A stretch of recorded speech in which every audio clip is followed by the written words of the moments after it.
director of the McGill Center for the Convergence of Health and Economics, which is a center that brings both the science of the brain and the science of big data and intelligence artificial to help address or bring solutions to problems that are at the convergence between health and economics.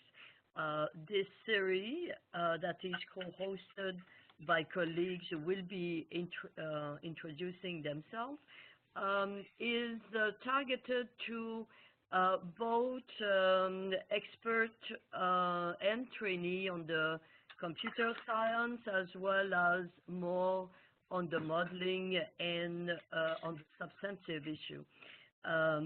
So with no further introduction of the series, I'm shifting to you, Jay, to introduce the Pittsburgh Supercomputing Center. Thank you very much, Laurette. So my name is Jay DePass. I'm the Director of Public Health Applications at the PSC, where modelers, software developers, and high-performance computing specialists apply high-performance computing resources to non-traditional applications in public health modeling, translating models to new and broader audiences for national and international public health decision support. And I'm here representing the mission group of the MIDAS Models of Infectious Disease Agent Study. The mission group is the networking and education arm of MIDAS. MIDAS is itself a collaborative network of research scientists who use computational, statistical, and mathematical models to understand infectious disease dynamics and thereby assist the nation to prepare for, detect, and respond to infectious disease threats. So the goal of the mission group is to allow software developers from the national and international network of MIDAS research groups to work together and learn about new technologies and practices. And we're very excited to hear Dr. Willem Frankenhuis, his presentation today. So with that, I'll turn it over to Sean Brown to let him introduce his group. Yeah, so hi, my name is Sean Brown. I'm the Chief Software Architect of C-Brain at the McGill Center for Integrated Neurosciences at McGill University, and also a core member of the NeuroHub team of the McGill Healthy Brains for Healthy Lives. And I get the extreme pleasure of introducing Dr. Willem Frankenhuis. I believe I said that right, Willem? Did I get that right? Yeah, that was good. Mm-hmm. Good. So Dr. Frankenhuis works at the intersection between evolutionary biology and developmental psychology. His research centers on development plasticity, the ability to adjust development based on environmental conditions. His theoretical work uses mathematical modeling to examine how natural selection shapes plasticity mechanisms across generations depending on environmental conditions. His empirical work examines how, within generations, these mechanisms use experience to adaptively tailor cognition and behavior to local environmental conditions. Currently, Dr. Frankenhuis' core activity is the development of a research program focused on the discovery of social cognitive skills and abilities that are enhanced in harsh and unpredictable environments.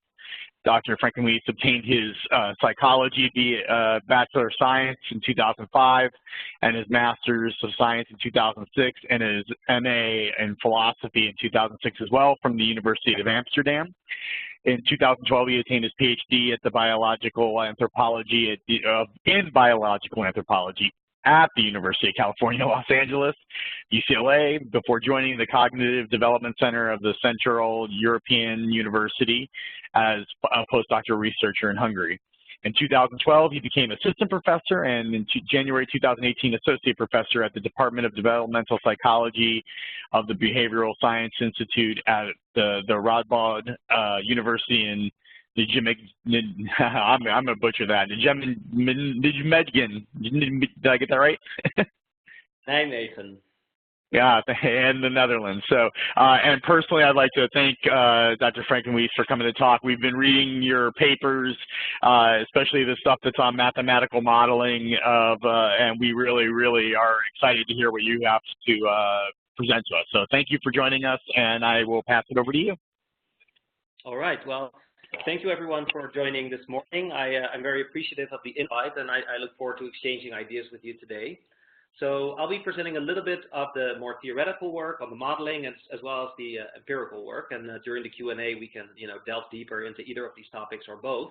So I'll be talking about adaptations to harsh environments. And I want to start with a quote by Charles Darwin. So in The Origin of Species, Charles Darwin hardly discussed humans at all, except towards the very end where he made a bold prophetic statement. He said, "In the distant future, I see open fields for far more important research. Psychology will be based on a new foundation, that of the necessary acquirement of each mental power and capacity by gradation." Now, we're now more than 150 years later, we can ask to what extent have evolutionary biology and psychology been integrated? And I think there's for sure been a lot of progress, but there are also obstacles. And I think one of the main obstacles is that many social scientists have a different notion of the word evolved than the one that people in biology employ. So I think in social science, it's commonly thought that an evolved trait must be innate, meaning present at birth. It must be unchanging during development, and it must be universal in the human species, and it must not be learned. Now, if that's your notion of evolved, and this is, of course, not what I consider to be the actual notion of evolved, then things like species-typical change over time during development, or individual differences, or cultural variation between groups, all falls outside of the scope of evolutionary thinking. Because if evolutionary thinking is equated with fixedness, and all these other things result from change during development, they seem to be in a zero-sum relationship. And that's how many people think about it, either implicitly, but also explicitly. Now, the way that people in biology tend to think about the relationship between development and evolution is more in a nested way. So they think about evolution as shaping the developmental mechanisms over generations. So natural selection favors some developmental mechanisms over others. And then within generations, these mechanisms construct phenotypes based on their interactions with the environment. I just want to check for sure that you can hear me well. Can you hear me well? Okay, I'm going. Yes, absolutely. Very clear. Yeah. Okay. I also want to say that if you have any questions, feel free to chime in anytime. Okay. So natural selection shapes development, and development constructs individuals during the lifetime. So I'm going to give you an example from biology that shows this really nicely. So soapberry bugs would live in many states in the United States. They are sometimes developing an environment where the sex ratio tends to be stable, and that means that the number of males to females is fairly similar. So let's say it's more or less equal, 50% females, 50% males. And there are other states within the United States where, because of environmental conditions like tornadoes or storms, the sex ratio is fluctuating, meaning sometimes there are a lot more males, sometimes there are a lot more females. And it's because the thunderstorms randomly, kill certain individuals, and in a small population, just by chance, it could be that it kills more females or more males. So now think about it from the perspective over a bunch of generations. So in some states, the lineage is exposed to a stable sex ratio. In those states, you see that the level of mate guarding that males engage in is fixed. So they are born, they develop, they have sex with a female, and after that they hang around the female for a fixed amount of time to ensure that other males will not mate with the female. So it's to make sure that their insemination will actually lead to the reproduction rather than another male who comes along maybe 5 or 10 minutes later. But then there are also populations where the sex ratio is variable, and the sex ratio is variable over time. And that means that if I'm a male and I'm going to reproduce at a particular time of my life, I'm not exactly sure what the current sex ratio is, but I can use my previous experiences of encountering, more males or more females to estimate what the sex ratio is. And then I can tailor my level of mate guarding accordingly. So for example, if there's lots of males in my environment, I might choose to mate guard a lot because if, the chances of another male coming along are high, and also if I look for another female to mate with, it could be a very long search. Whereas if there's lots of females and not very many males, there's not really a need to mate guard for very long. And if I do go on a search for another mate, the chances are quite good that I find another female to mate with.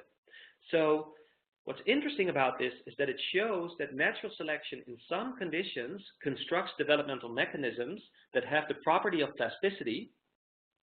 In other words, that can adjust a particular behavior, in this case, the mate guarding.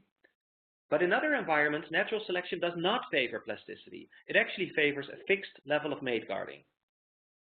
And I want to highlight this example because I think it's commonly thought in psychology that plasticity is almost like a universal property of organisms, but really it's the case that, you know, in some cases, natural selection shapes the developmental mechanisms to be able to use experience to tailor the individual's development or their behavior or their brain or their cognition to a particular social and physical environment.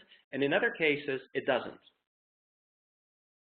Now, the way that I like to use this way of thinking to think about human nature is to think of human nature not as this fixed set of attributes that's universally shared by all humans, which is maybe the classical notion of human nature, but rather I think we should think about human nature as a composite, as a confederation of developmental systems or developmental mechanisms, and these mechanisms, through interactions with, you know, with their environment during the lifetime, construct species-typical development in some cases, individual differences in other cases, and cultural variation, for instance, in the case of humans, when these mechanisms allow for social learning.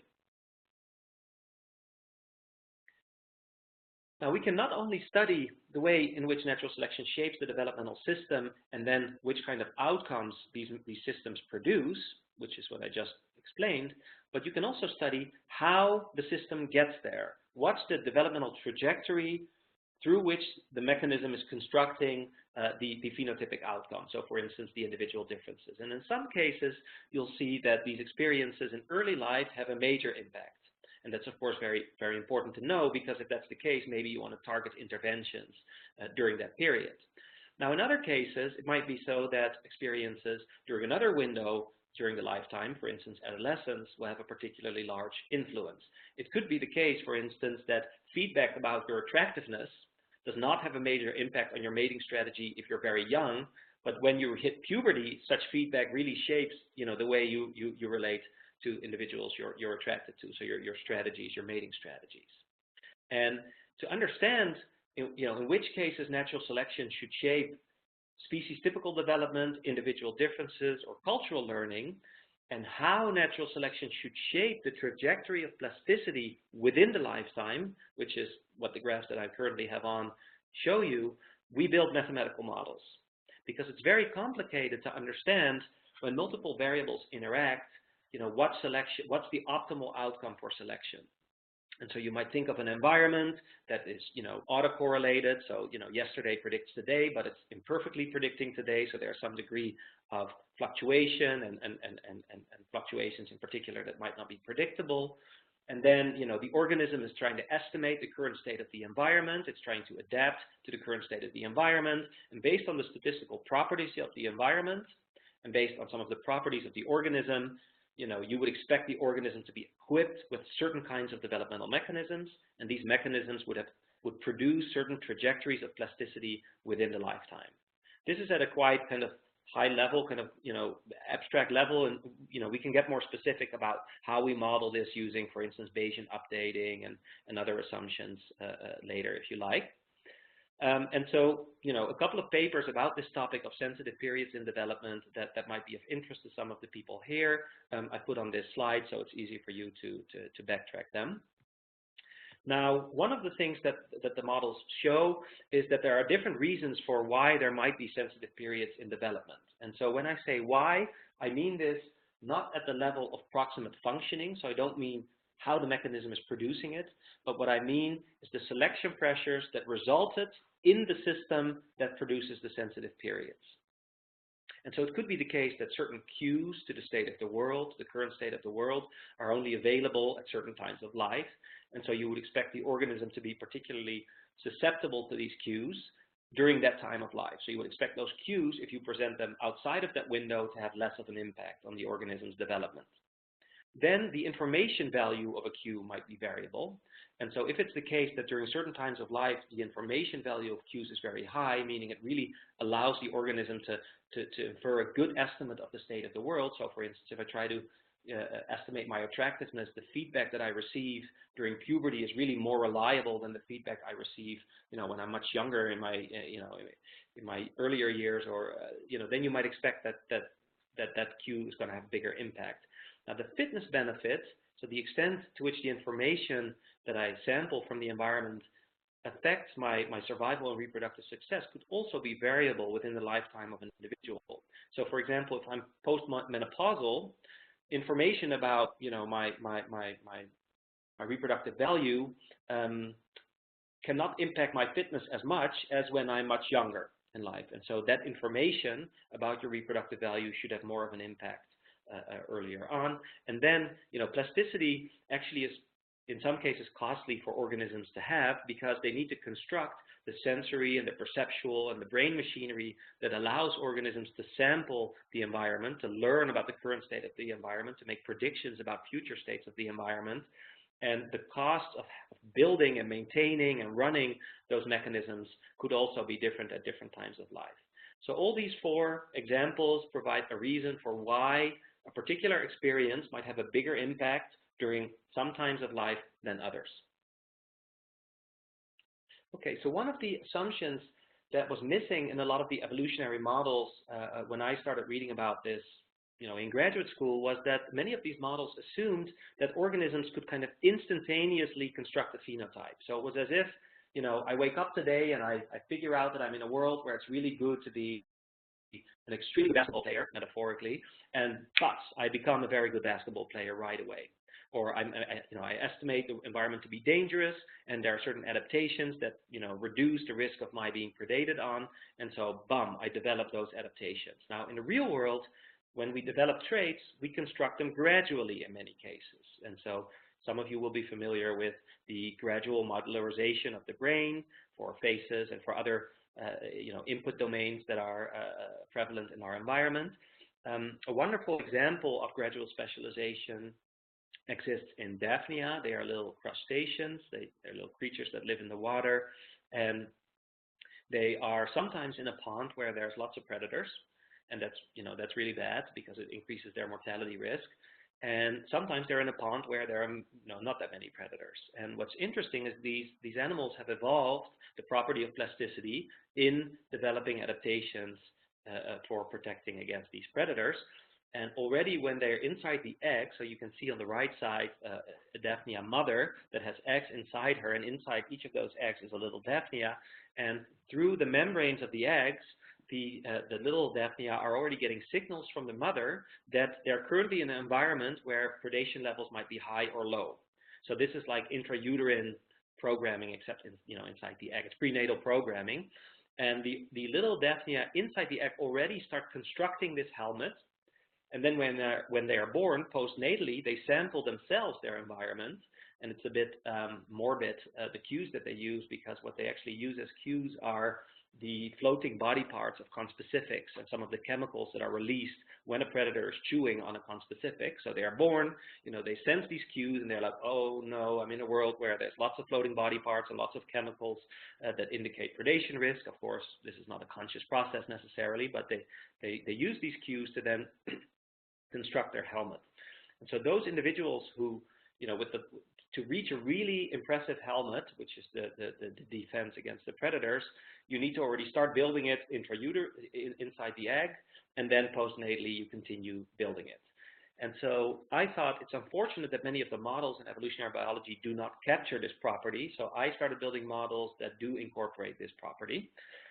And that led me to think not just about, what are the adaptations that individuals have in kind of, safe and nurturing environments, but what are the mental skills and abilities that animals and humans might develop when they grow up in a tough environment, and then in particular skills and abilities that they gradually construct.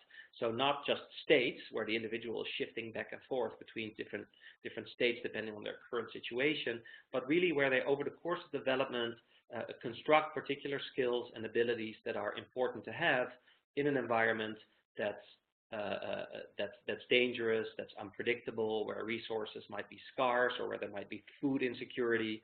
And so I started thinking about cognitive adaptations to harsh environments from the perspective that animals might construct skills and abilities in those environments.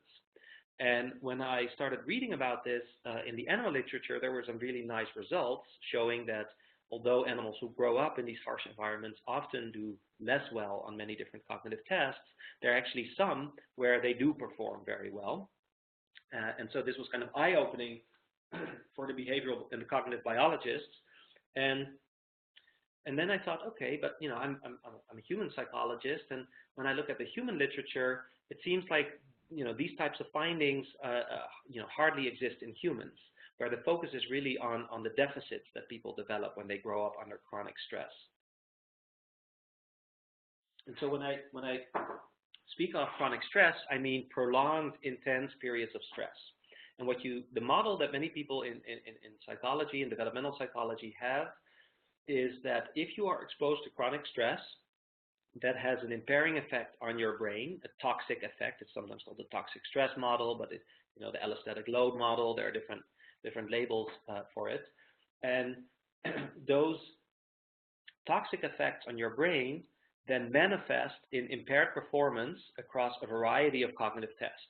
So individuals who are exposed to chronic stress, so who grow up, for instance, in very poor inner city neighborhoods or violent families or both, they might perform less well on average, because there are substantial individual differences, on IQ tests or on tests of inhibition or tests of delay of gratification or sustained attention, some of the learning and memory tests.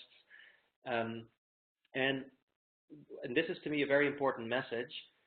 I don't think this deficit model is necessarily wrong. I think it captures a substantial part of reality.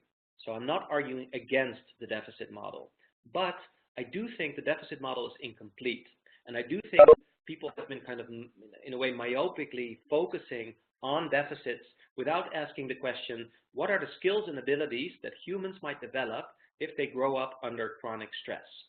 And of course, there are many different kinds of stressors. So if you're neglected, it's very different than if you're physically abused. And so the skills that you might develop will, of course, depend on the specific stressor.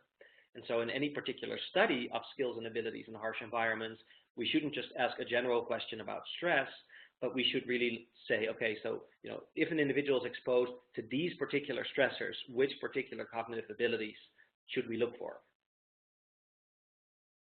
So let me just give you a few examples, a couple of quotes that illustrate what I mean by the deficit model. So here's a quote from 1994, Developmental Psychology, and it says, maltreated children were found to be deficient in behavioral and affective regulation relative to non-maltreated children, and they often have difficulty achieving social competence.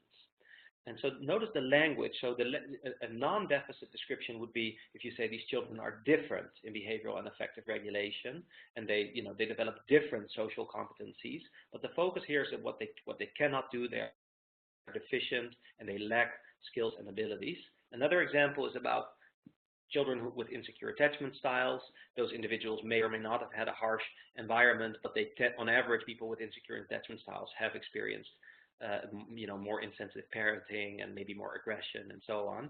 And so children with insecure attachments cope with their environments less well, again, a kind of normative, moralistic kind of statement, than children with secure attachments. They often behave more impulsively, which is considered a bad thing by psychologists. In biology, people will say, the optimal level of impulsivity will actually depend on the structure of the environment. We cannot make kind of a general sweeping statement about, high impulsivity is bad, low impulsivity is good. And they lack problem-solving skills, according to this quote. This was published in 2011. And so the focus is, again, on the deficits. And I think it's true that people who grow up in these tougher environments, they do perform less well on certain tests, and they do have certain skills to a lesser extent. So that's not something I'm denying. I'm just showing you the kind of the one-sidedness and the terminology that's used to describe these samples. Now, if you take an evolutionary developmental perspective, which is the perspective that I started out with, you might expect that individuals gradually construct adaptations to deal with their environment. And so maybe then it's the case that chronic stress does not only lead to deficits, but also lead to certain skills. So those are the green boxes on the right. So maybe there are some cognitive tests where they can do fairly well. Now, I think that these two processes, so, the impairing results of stress and the adaptation processes that tailor the individual to the environment, I think they are operating in concert. And it's also the case that, it's possible for one to sort of swamp the other, in the sense that if you grow up in a world that's so tough that you can hardly build a body and a brain because you're so malnourished, for instance, then I really would expect, the deficits to be the main factor here. So maybe there are many, many, many more deficits and maybe a few, enhanced skills and abilities. But for many people, the situation is not that extreme. And if the situation is not that extreme, I think it really is the case that we might find both. So I started looking at the human literature, and I couldn't find many examples of findings that dovetails, with this perspective. And it could be because the perspective is wrong, or it could also be that people just haven't really looked for it. And I did find a few kind of gems, and so I like this picture for it captures that there are, a few beautiful results. And one of those results actually is by Jay Belsky from 1996, and as I understand it, he'll be presenting for you a few weeks from now. And so he did a study where children were exposed to a puppet show. They observed a puppet show, and during the puppet show there would be positive and negative events. So a positive event would be one puppet would give the other maybe a cookie or a flower, and they would be very happy with it and thank the other puppets.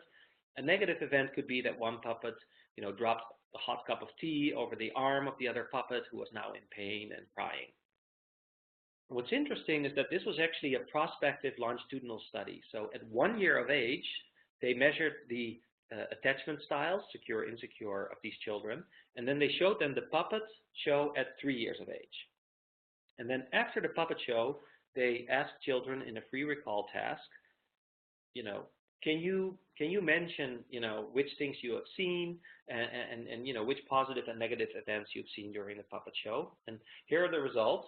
So I actually represent the results a little bit different than they are represented in the paper, but I actually, this graph does capture accurately, of course, the data. It was just organized in a different way in the paper, but I like to organize it this way because it shows the following. So the secure attached children at 1 year of age are in blue, the insecure ones at red. And you can see that if you look at the positive events, so the giving of a flower or a cookie, the securely attached children recalled more of those events. So they had, they had learned and memorized more positive events. Many studies in psychology, with children, most stimuli or all stimuli are positive, because why would you show a child negative stimuli unless, you're testing specifically a hypothesis about negative stimuli, because you don't want to distress people unnecessarily. Now, when you show them the negative stimuli, when you ask them to recall the negative stimuli, you can see that the insecurely attached children actually memorized more of the events. And so this is one of the very few findings that suggests that, people who have been exposed to higher levels of adversity, in some cases, actually have cognition that might be enhanced for a particular type of information, for instance, or for solving a particular problem. So I found some of these findings, and I was excited about them. I thought, okay, it's important that we kind of review them together, including some of the caveats and some of the mixed results. And then the next thing to do is, it's always, easy if you have an idea to find some empirical research that's consistent with it. But of course, the real test would then be to say, okay, here's a new hypothesis. Maybe these individuals have enhanced skills and abilities. And now let's look for those skills and abilities top down. So let's make new predictions about particular skills that they might have, and let's set out to test them. So that was the research program I started developing a few years ago. And the approach there is to say, I kind of first ask, what challenges do people face in a given environment? So for example, is there abuse? Is there neglect? Is there unpredictability? Is there, and I tend to focus on the stressors that are associated with poverty. And then what mental skills, might people develop for solving these problems? And then what measures can we develop, or what measures already exist that can capture these skills well? And this third bullet is actually in practice, it's one of the difficult things that I have to deal with, because a lot of the instruments, I think, disadvantage people who come from higher adversity backgrounds. So to think of an instrument that's kind of neutral in that regard is often something I struggle with. And then I ask, and this is a question I'm going to focus more on at the end of my talk, how can we leverage these stress-adapted skills? So currently, many of the interventions are focused on understanding the deficits of people from harsh environments and trying to prevent or reduce these deficits. But if it's the case that they have certain skills, that they have qualities that we didn't really know before, so you can call these things hidden talents if you like, then we can also tailor education, for instance, or jobs or learning environments in ways that jive with these skills. Now, I don't know to what extent the reproducibility crisis is a topic that's being discussed in your field and in your network, but it's certainly something that's discussed a lot in psychology, and so the research that I do on this topic, all of it, all my empirical studies since 2004, I have pre-registered at the Open Science Framework, and that means that I'm very transparent about, which hypotheses I have, how many participants I'm going to collect, which analyses I'm going to use, so that people can verify that what I actually in the end publish corresponds to my initial plan, and if I deviate from my plan, that's fine. I can explain why I deviated, but at least it's transparent that I deviated. So this is the approach that I take. Now, the research program that I have, what I tend to do in this research program is I look at particular types of experiences, so like harsh parenting, exposure to violence, involvement in violence, where the person was actually him or herself, fighting, for instance, or had to go to the hospital as a result of, for injuries, and exposure to poverty. And then I look at certain cognitive skills, so like attention, learning and memory, reasoning, and prediction. And the content that I focus on is sometimes it's about danger, sometimes it's about social dominance relationships, sometimes it's more about kind of mental state inference or social cognition. And then I always include a short version of the Raven, which is a kind of one of the core components of an IQ test. And that uses abstract shapes and symbols. And so then my predictions are often that people from, who are exposed to a particular stressor might do quite well on one of the tasks that concerns reasoning about social dominance relationships, for instance, but these same individuals might do much less well on the Raven abstract reasoning task. And so that would be an interesting result because, if in schools they tend to the focus is more on these abstract problems, it puts these individuals at a disadvantage. And maybe couching, framing some problems in a more social way could help them actually become good at it. And then you can, if you want, you can see, okay, and let's now try to abstract away, from this more concrete content, for instance. So this is the research program, and I want to just, to give you a taste, I want to just discuss one study that I'm currently working on, and it's about the question whether experiences with violence and whether they actually can enhance learning about danger. So it's not just about detecting danger, it's really about a learning task. And this is a study I've done with Wenko Chen at Radboud University, and we tested 126 students. I'm going to give you the results in a minute. Some of the results are very interesting, and some of them are disappointing.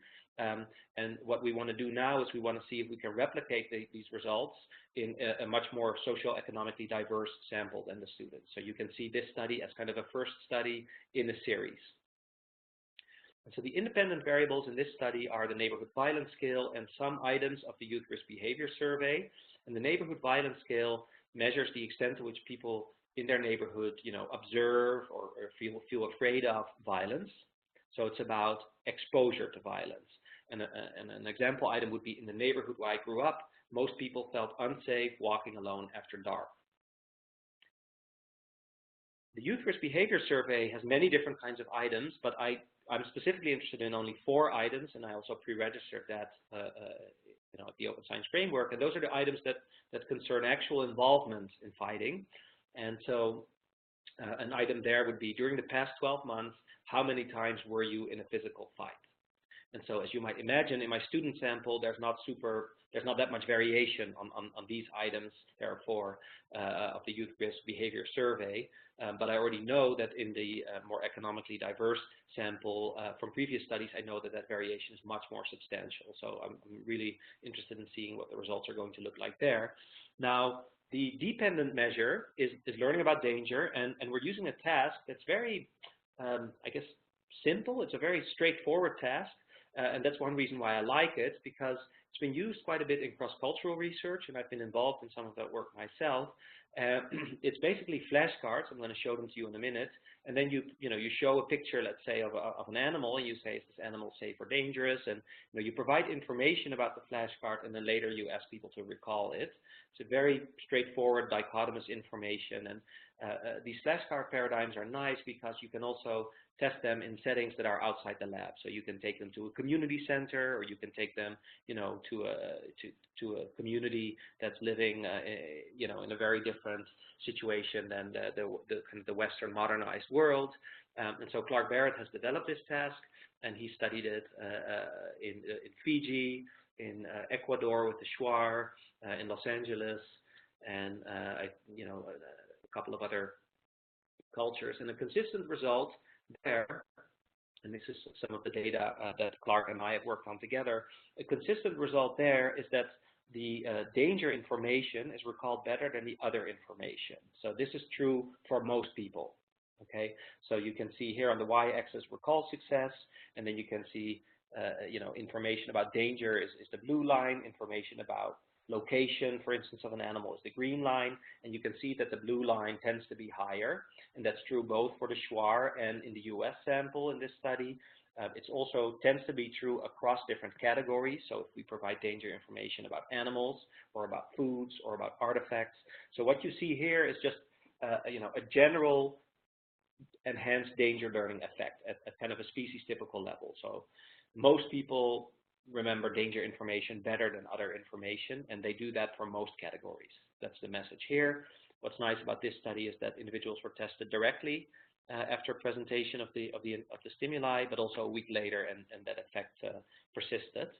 It's also interesting, this is a little bit of a side note, but I just want to highlight in the upper left corner, you can see that the Shuar remembered the danger information about animals very well.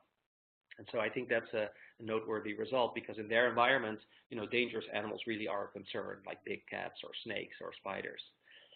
So anyway, what Clark didn't look at in his work was individual differences. And of course, that's what I'm focusing on. So I wanted to use this paradigm, these flashcards, and then study, is it the case that individual differences in developmental exposures predict enhanced learning about danger? And as stimuli, I used animals and human faces. And I used the animals solely to see if I could replicate the effects that Clark and I and others have found in previous work. So their goal was just to use the same stimuli that he used, just to see whether I would replicate his results. And then I used the faces to test hypotheses about enhanced skills and abilities, because I thought that it was more likely that if individuals who are exposed to more violence or are involved in more violence have these enhanced skills and abilities for, learning who is dangerous in their environment and who is not dangerous, that should, I would be, it'd be most likely that I'd see that skill with faces.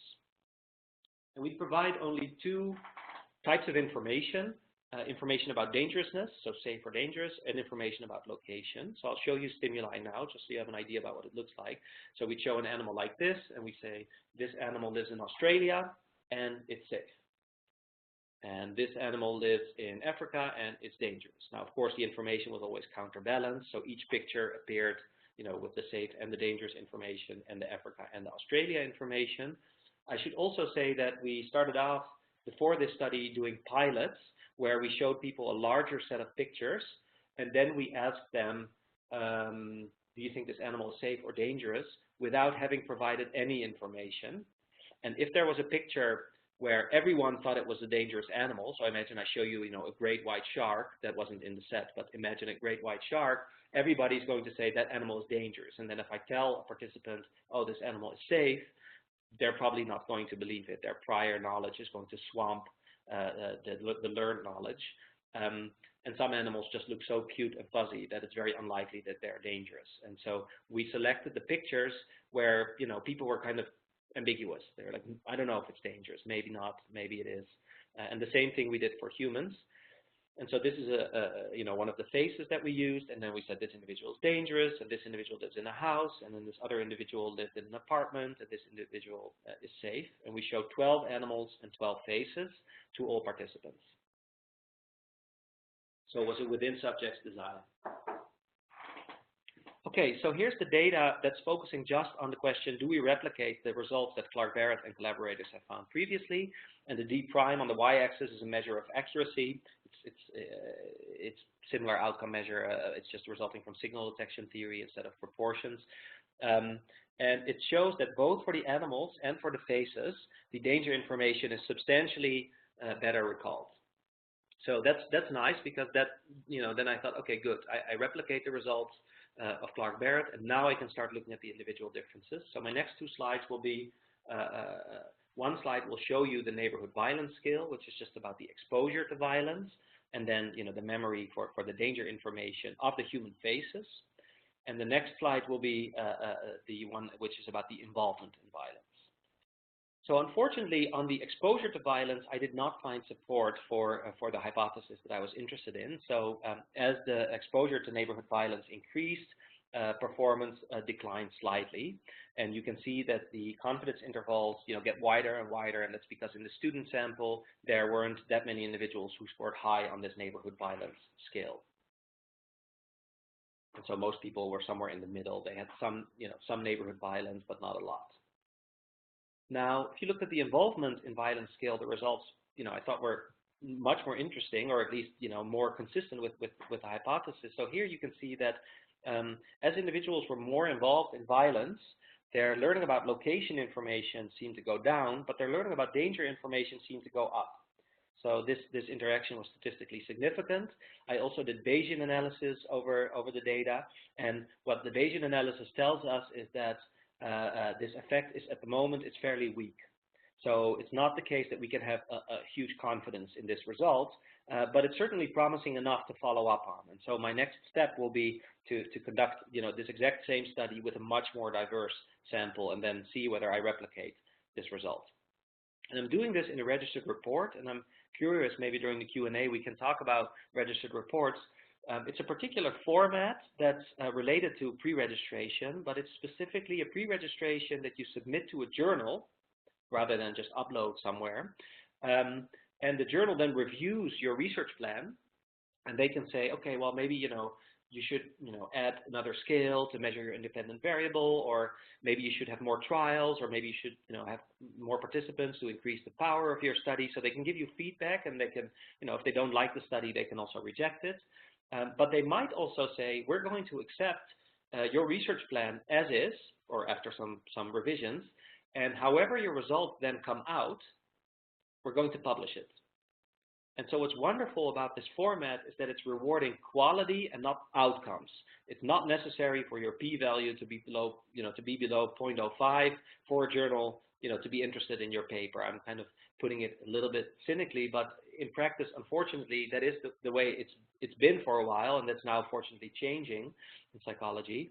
And so this is a very nice format, and so I'm currently at a pretty far, an advanced stage where I've written a report that describes the first study, and then says, and here's my plan for the replication in a more diverse sample, and then eventually, the journal might accept it and say, we think this is an interesting question, we think these methods are good, and we're going to publish it regardless of the outcomes. So it takes the incentives away for researchers to make the data look a little bit nicer than what it might have actually been.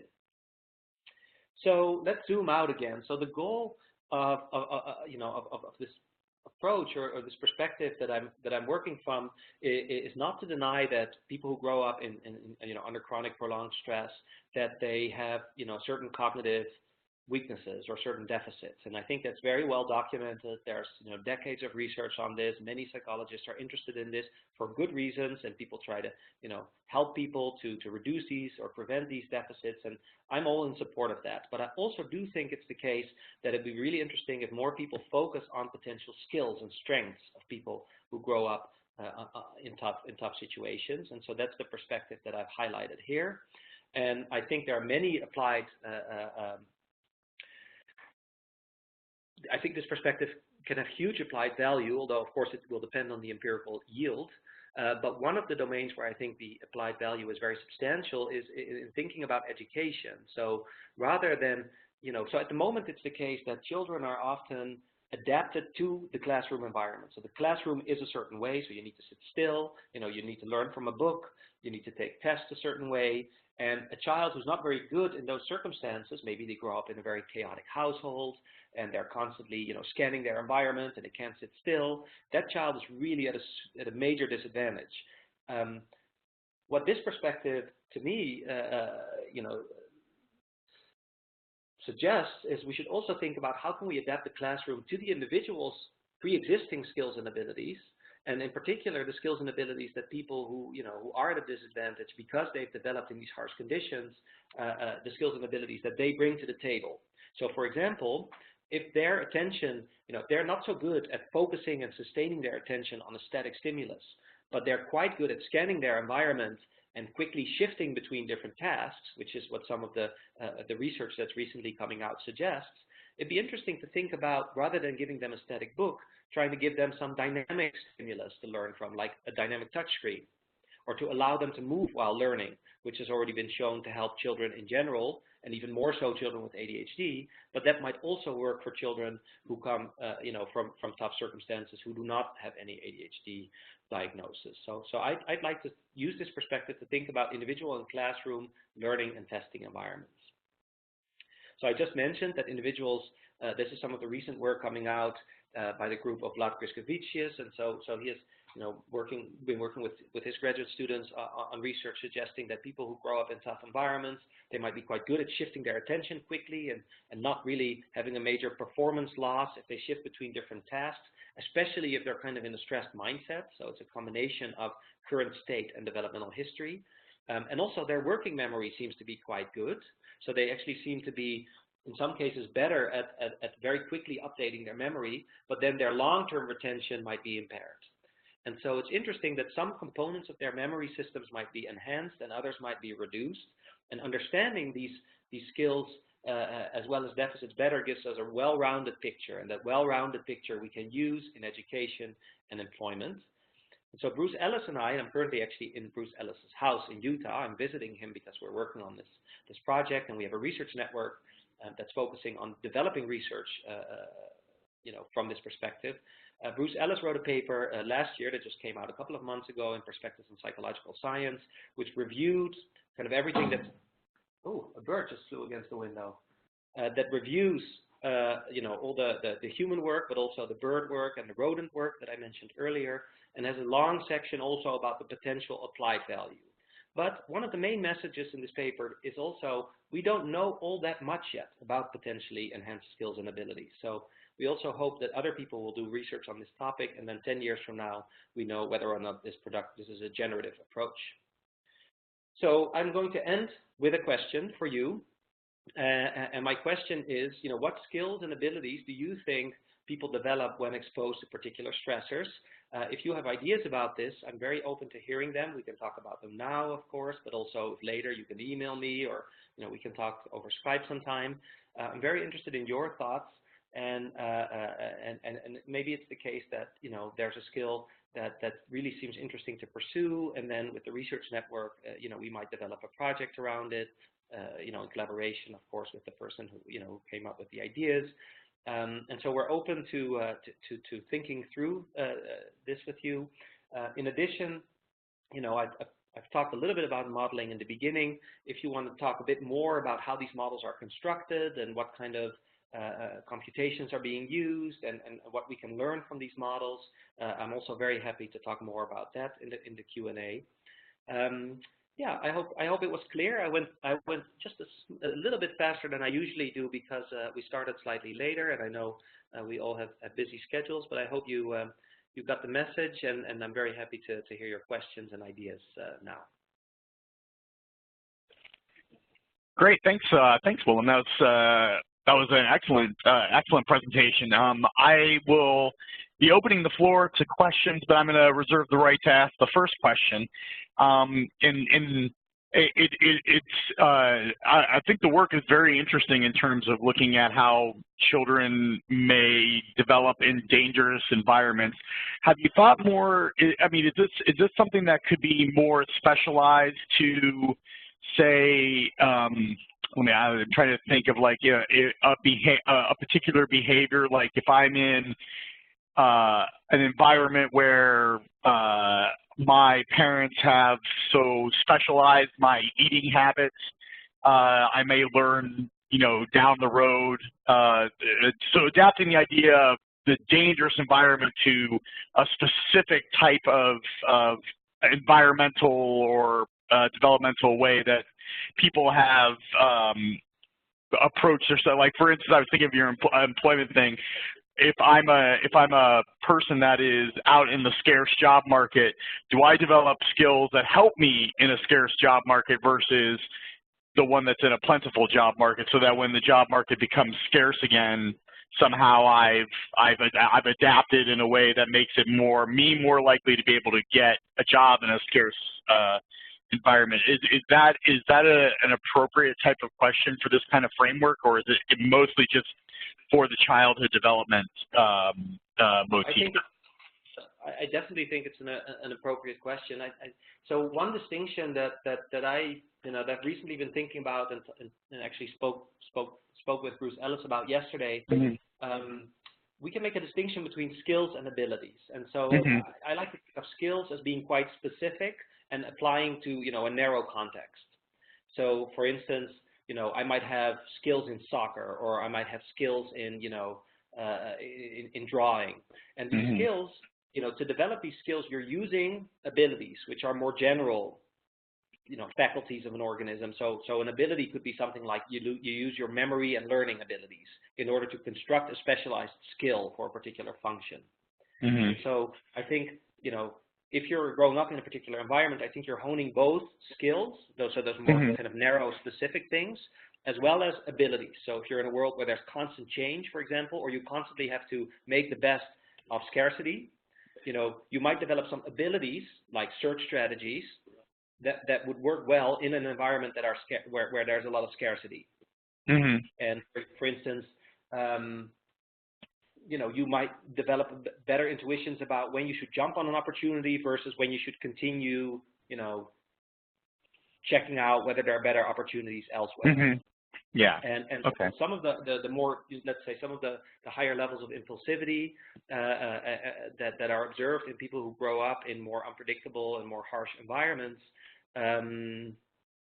those might actually work pretty well if there's under some conditions of scarcity, because when an opportunity comes along, better seize it right away because it's unclear that the opportunity will still be there tomorrow.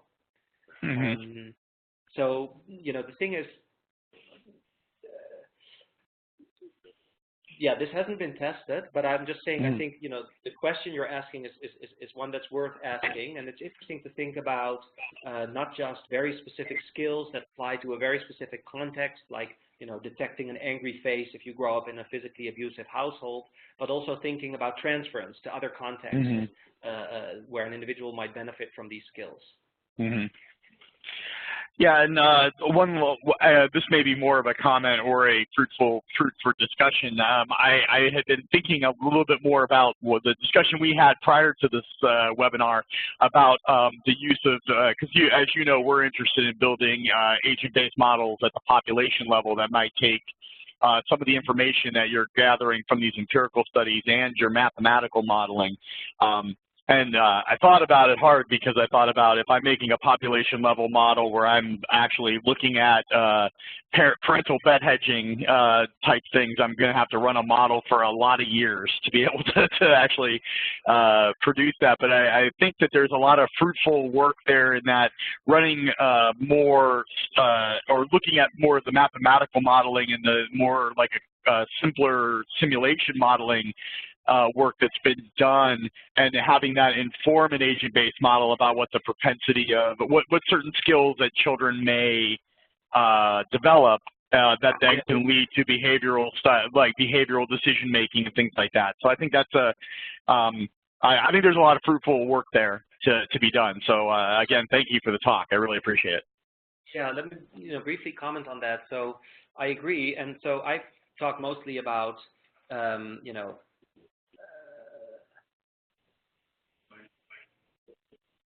if there are particular problems over generations, kind of developmental systems would constitute good solutions for solving these problems.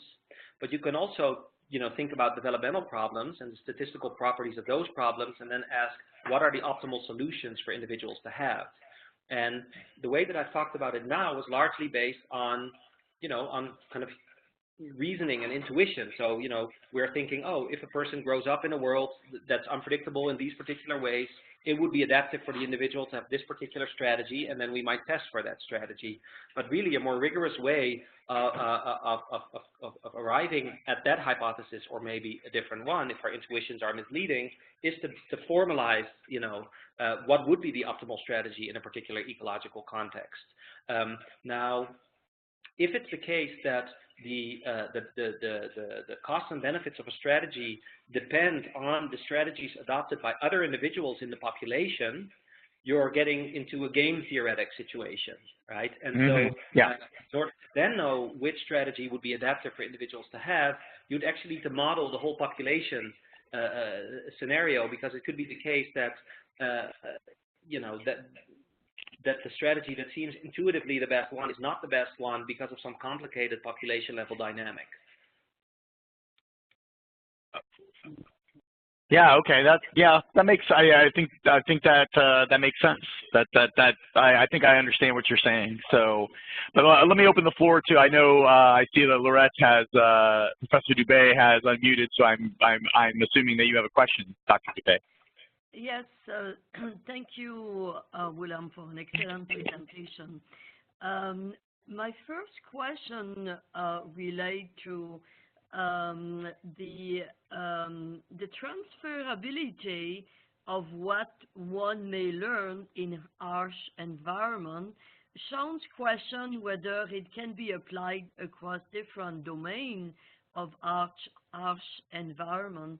And my question is that could it be transferable to decision making in a positive environment? If you start looking at selective attention or ability, you were presenting better detecting negative material. But my question is that in the literature, what can be learned? Is it all exclusively in reaction to negative stimuli? And if it is, and even if it is the case, if you look at learning in positively reinforcing context or things like that, could there be the same beneficial aspect of this plasticity? And then my question B will be that if you are now within the context of Jay's work of for the better or for the worse, then if you could, as you address this, I would like to have a bit more briefing on your mathematical model of the differential susceptibility. So that is my simple first question. I have another one after. Back to you. Okay, if this is the simple question, I'm scared for your follow-up question. You definitely should be.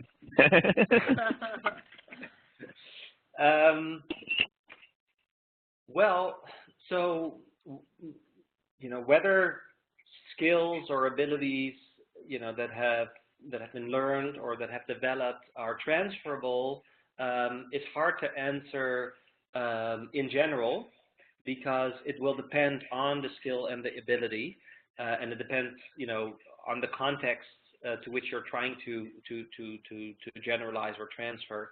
I would say that the results of studies that look at that are sometimes disappointing, in the sense that you know, when people have learned some skill or ability in one domain, and you would hope that they would transfer it to another domain, they sometimes don't. So it's hard to answer in general, but the results there are sometimes a little bit, you know, less encouraging than you know, people in education, for instance, would like. Whether the skills and abilities that people develop in harsh environments are transferable, nobody has looked at. So because, you know, people have hardly looked for those skills and abilities, and sometimes people have stumbled on them by accident. So they were actually looking for a deficit, and then they suddenly found an enhanced skill. But there are a few people who have, you know, reliably demonstrated an enhanced skill, And then there are no people who have actually looked at whether that skill transfers to another context, to my knowledge. So that's the other answer. And am I missing? So let's see. And then your question was about the differential susceptibility model that Bruce or that Jay and I and Karthik Vanchanathan developed. So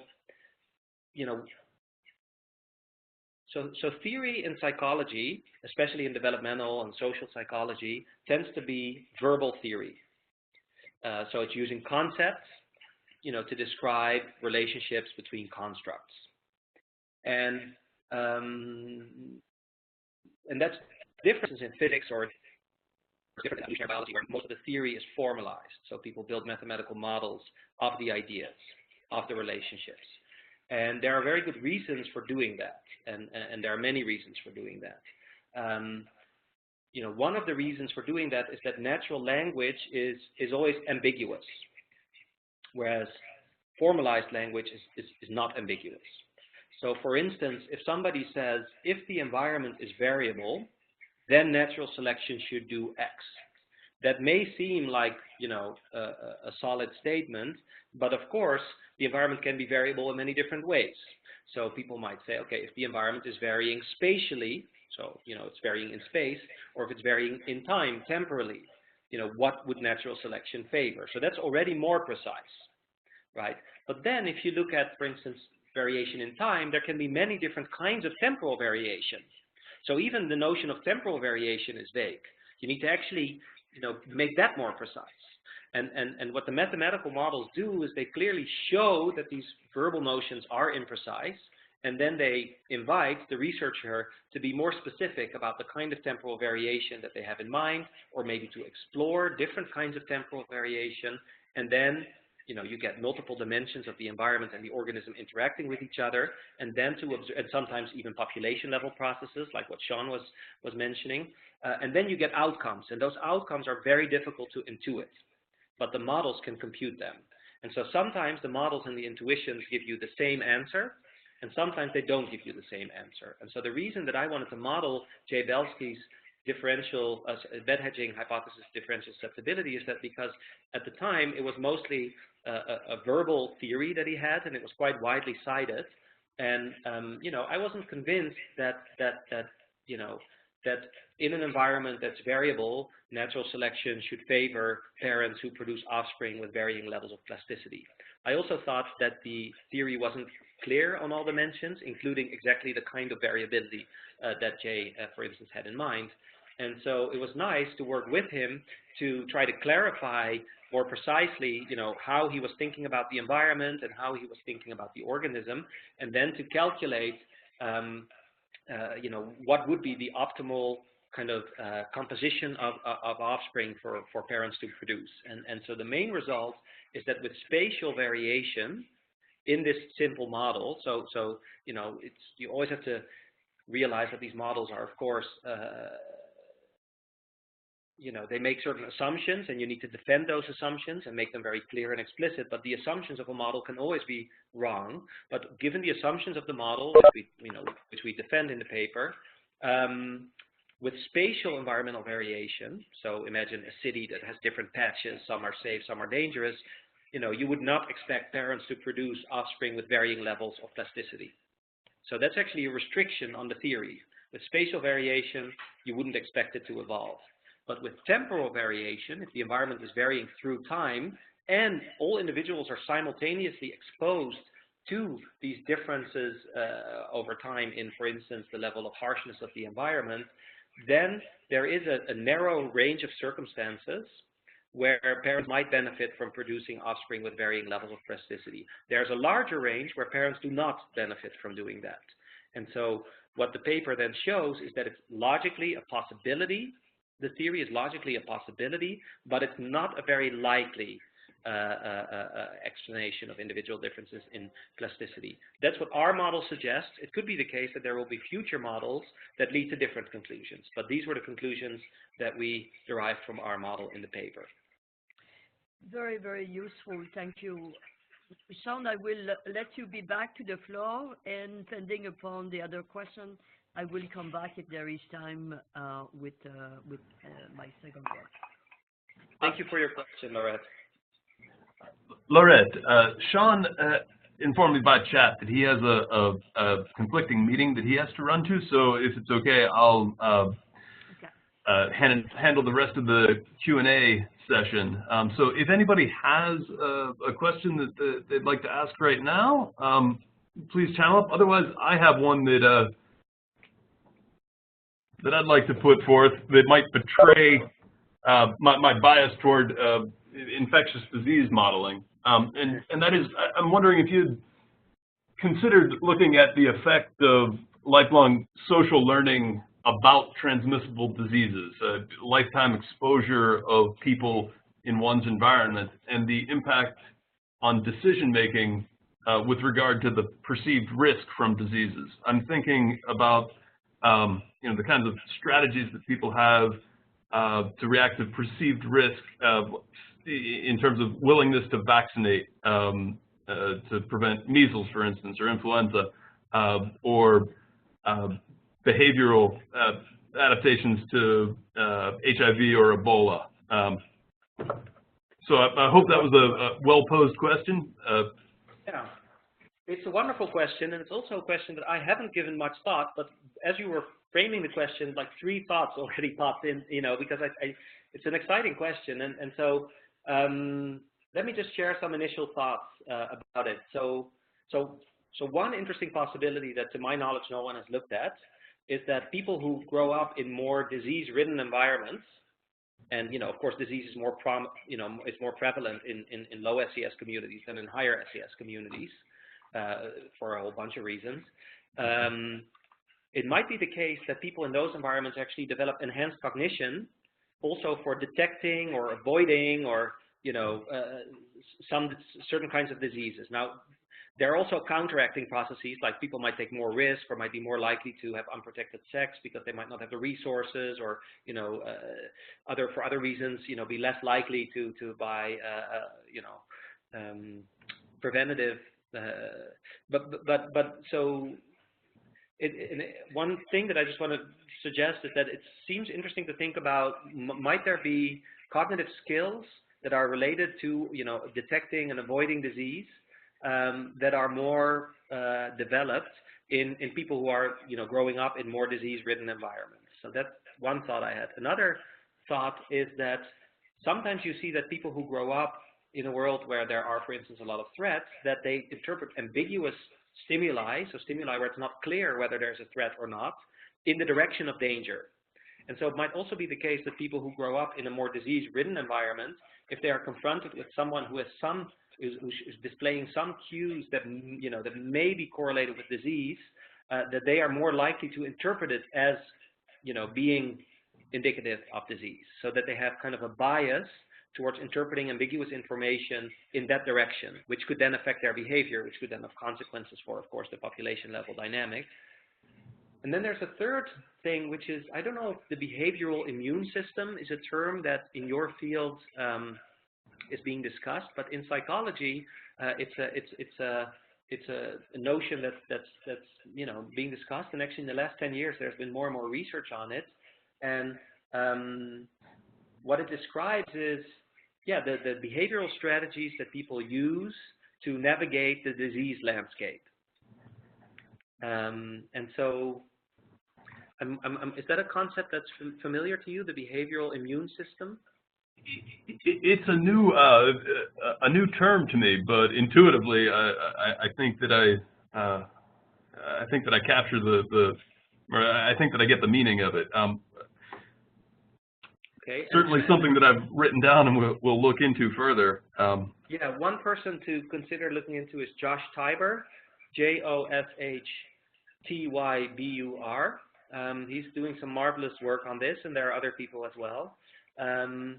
I hope, have I addressed your question? Yeah, very much so. Thank you. Yeah. Okay. Thank you for your question. Thank you. So I don't have I think full control of the WebEx at this point.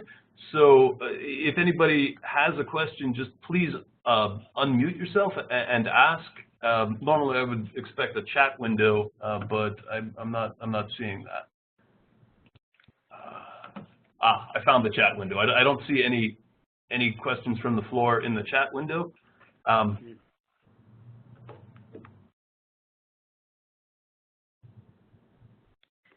Okay, so it does. If we don't have any questions from the floor, I think that I should. Lorette had another follow-on question that she wanted to ask. Yes, please. And it's a bit, in fact, the exchange between you two was very interesting. When I was asking, are there contexts where there could be transfer in kind of positive environment, and the discussion that you were having within the context of infectious disease is very much related to our lifelong learning about risk and how we integrate risk in decision, and whether it is risk when I invest in the stock market or whatever. I think it's very interesting to bring Willem's work and all this evolution within the context of various contexts of decision making, and think of key construct, whether it is risk, whether it is mental flexibility or other that can be relevant. My question is the following. When you talk about life course or a sensitive period, I believe you call this, and you have the various components of the ontology, not ontology, but ontogeny. So I'd like to hear a bit more of the way in which you look at those sensitive periods. Are they limited to relatively early development, or are they spreading over the life course? That's my first question.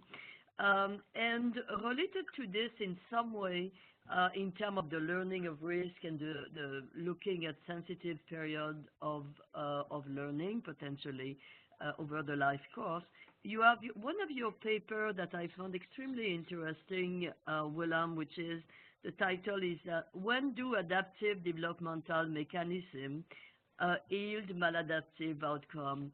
And Jay's bias is toward infectious disease. As you know, my bias is toward kind of those disease of abundance in whether it's obesity or diabetes and so on. So we are here in a context where clearly evolutionary-based mechanisms have become maladaptive when you have kind of this what people will call obesogenic environment. So if you could address those 2 points as you find appropriate, just to feed further our thinking as we, when Jay Belsky is with us in a couple of weeks, we'll be moving both kind of the more stress and so on, but also that aspect of to what extent can we build this understanding of human evolution and human adaptation within a lifetime, to see whether we can help also on the side of the chronic disease. Yes, thank you. I will just start by endorsing your observation that these evolutionary models show similarities to decision-making models, and for instance, the bed hedging, model is very similar to some models of portfolio selection in economics, for instance. And some of the same principles that people have discovered in the portfolio selection literature, people in biology are applying to, for instance, bed hedging theory. And so, if ever there is a moment when your stocks hit zero, it means that your whole portfolio has collapsed. You're left with nothing, and even if the market goes up, then you don't benefit from it. Similarly, in evolution, if you're a lineage, if ever you attain zero fitness as a lineage, your whole lineage collapses and your genetic lineage is gone. And so natural selection should favor strategies that buffer against such, major downside risk. And that's one reason why bed hedging might be favored by natural selection, where you sacrifice some shorter-term benefits in order to reduce the long-term variation in your fitness, because upward variation is nice, but downward variation is very costly in a world that's changing temporally, like a stock market or an environment that's changing temporally.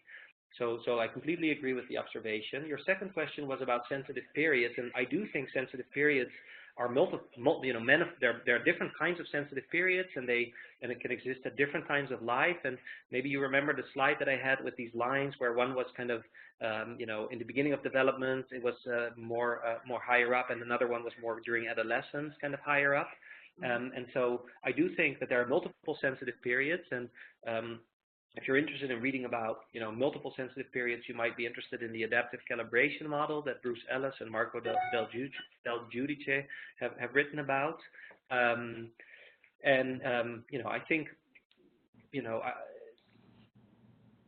the paper with Tim Fawcett, we also discussed different reasons for why there might be a sensitive period, not early in life, but a little bit later in life for a particular trait. So yes, I also think that there are individual differences in sensitive periods that also can be explained in some cases from a kind of functional ecological perspective. So let me give you, one hypothesis that I've written about in my previous papers is that, and this is some, hypothesis that's derived from the models, if individuals receive very consistent information, so the cues tell them, the world is a certain way, and the cues consistently indicate that the world is that particular way. So let's say it's, moderately safe. Those individuals tend to lose their plasticity faster in my models than individuals who receive more heterogeneous information. So imagine that somebody is trying to adapt their metabolism to, the nutritional environment. If that nutritional environment is always the same, that individual might lose plasticity in their metabolic activity at a faster rate than an individual who is, exposed to more heterogeneous nutritional environments. That's a hypothesis. It's not a fact, but it's something that the modeling seems to suggest. Then there was your third question. Let's see. Could you remind me the third question? The third question was inspired, as I said, by my strong interest on chronic disease and obesity and those modern diseases that are tied to the modern environment, where there is discrepancy clearly with some of the evolution-based mechanism. And your paper that is about can adaptive mechanism be leading to maladaptive outcome, and that is kind of that context. If just a brief insight, I would appreciate very, very much. Yeah. So one type of mismatch, could be that the developmental system is adapted to a different environment than the current environment. And so, in humans, because of culture and because we mastered our environment, we've been able to create this, this environment where certain foods, fatty, sugary foods, are plentiful, where maybe they weren't in the environments in which many of our mechanisms evolved. So that's the evolutionary disequilibrium hypothesis.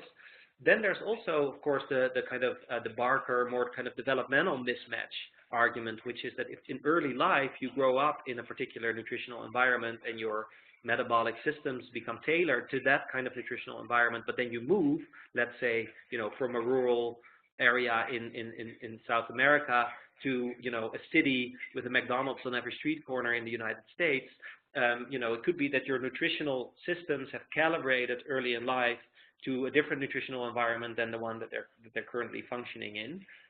So those are two possibilities. There's a really nice paper by Daniel Nettle. Daniel Nettle is his name, and it was published in Behavioral and Brain Sciences, or it's Brain and Behavioral Sciences, I believe, but it's a journal that you may know. It's BBS, and he discusses both of those hypotheses, but also another hypothesis, which is about insurance and about if you grow up in a world where there's food insecurity, so sometimes you have plenty of food and sometimes there's not a lot of food. What some of the models show is that it's adaptive then to build reserves, and building reserves could lead to obesity. And so I think that's a really nice paper to have a look at, Daniel Nettles' BBS paper, because I think he discusses several hypotheses about reasons for obesity, including the food insecurity hypothesis, which he believes is the most supported one. If you're interested in other work about this, feel free to ask me for it, and then I can delve a little bit deeper, or you could email Daniel Nettle. But there are people from an evolutionary perspective working on obesity, and not all of those people are focusing on the evolutionary disequilibrium hypothesis. That's just one contender, that's one candidate hypothesis, but there are also other hypotheses which are more developmental. And of course, they're not mutually exclusive, so it's also possible that there are multiple different processes operating and contributing to the problems we see today. Thank you so much for all those recent insights, and I will follow up, and thank you for a great talk. Shifting back to you, Jay, as the master of ceremony, we are already at 12:34, so back to you, Jay. Okay, thank you, Lorette. I would like one more call for questions from the floor, and well, I have maybe a quick question if we have the moment. This is Spencer Morum in the Department of Health Promotion, Education, and Behavior at the University of South Carolina. I'm just curious about your thoughts on sort of where we are in terms of measuring chronic stress. Thinking more carefully around the social exposure and how current research is doing in terms of capturing what chronic stress is. Mm-hmm. Let me think about how to address that. I think there have been substantial advances in the past decade in that area. I think some of those advances, so you can think about this question kind of psychometrically, how well do our self-report instruments or our behavior observations capture chronic stress. You can also think about it physiologically and the biological embedding of chronic stress and the correlates of that type of chronic stress. And I think in the latter domain there have been pretty substantial advances in recent years with the emphasis on oxidative stress and telomeres, the telomere length being a predictor of aging and how chronic stress can erode telomeres, so they can shorten the caps that are protecting the ends of your chromosomes. And so there are interesting ideas emerging now in biology and psychology where these physiological signatures of chronic stress are mechanistically related to particular developmental trajectories or particular current behaviors. So for instance, this is a bit of a it's a bit of a difficult idea sometimes to bring across, but one possibility is that when individuals grow up in a harsh environment, they tend to start living faster lives. In a sense, they tend to reproduce at a younger age, and they tend to they get to die at a younger age, and it's called like a fast life history. It's a suite of correlated behaviors that people may show if they grow up in a harsh environment. And the idea there has often been that people are adapted, they're making predictions about their future environment. And so if currently my childhood environment is rough, I predict that my environment in adolescence or in adulthood will also be rough. And so I'm going to already adapt my behavioral and developmental strategies to deal with that. Another possibility, which is not mutually exclusive, they could both be true, is that if I experience chronic stress in early life and my telomeres start eroding, that fact itself already shortens my lifespan. So even if my future environment is very supportive and wonderful, if my telomeres have shortened as a result of my early life stress, that means that my lifespan is going to be shortened on average. And maybe then I can already adapt my behavioral and developmental strategies to that physiological insult that I've experienced. And so this is called the internal predictive adaptive response model. It's something that Daniel Nettle and I have also modeled mathematically. And it can actually evolve under quite a lot of circumstances. Well, there have been some recent empirical papers that suggest that this might be a process that's playing a role. So, for instance, individuals who are in a nice environment, but who experience, chronic illness and whose telomeres erode as a result of that, they also may pursue faster life histories.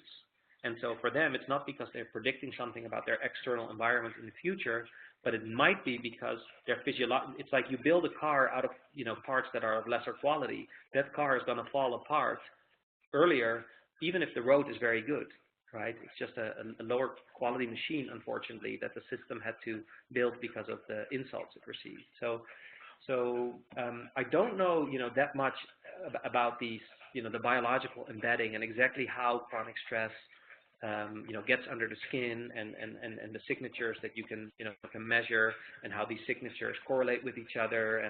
So that's not really my expertise, but I definitely think that there have been a lot of advances there and that there are interesting hypotheses about the effects of the embedding. I also wanted to mention that at the more, less physiological and more, behavioral and self-report level, one distinction that people have increasingly made, and it's mainly because of a paper that Bruce Ellis wrote in 2009 and subsequent empirical work that kind of confirmed some of the predictions there, is that people used to focus on measuring harshness, so like mortality exposure, morbidity exposure, but now the environmental unpredictability also seems to be a major predictor of things. And actually there is an older literature in psychology focused on unpredictability and uncontrollability that now is kind of blending in with this more evolutionary literature. And so at that level, I think the separation between harshness and unpredictability of the environment and how they can have separable effects on physiology and on development and on behavior, that's I think a direction that's been quite promising in the last years. I hope that. Yes. Yes. Thank you. Thank you for your thoughts. Thank you. Okay. Thank you for your question, Spencer. I think unless we have any other questions, I think that we should take this opportunity to thank you, Willem, on behalf of myself, Sean, and Laurette for a very interesting talk and fielding quite a number of questions from the floor. So our next bridge webinar, Jay Belsky and I am, apologies, I don't have the date right at the tip of my finger here, but do look out for the email notification for the next bridge webinar. And I can it help. is February the 12th at 11 a.m. Yes, I can help on this, Jay, because it is, the webinar is not Jay, it's the son, it's Dan Belsky, on the genetic influence and education, and the date you are correct, it's February 12th. Thank you, Laurette. Evidently, in addition to a bias toward infectious disease, I have a bias toward people named Jay, which is my name, so. Bye-bye, well, everybody. let me just also thank everyone for your wonderful questions and for inviting me. And I thought it was a lot of fun. And the conversation can always continue if you have thoughts that you would like to share. Thank you. Thank you, everybody.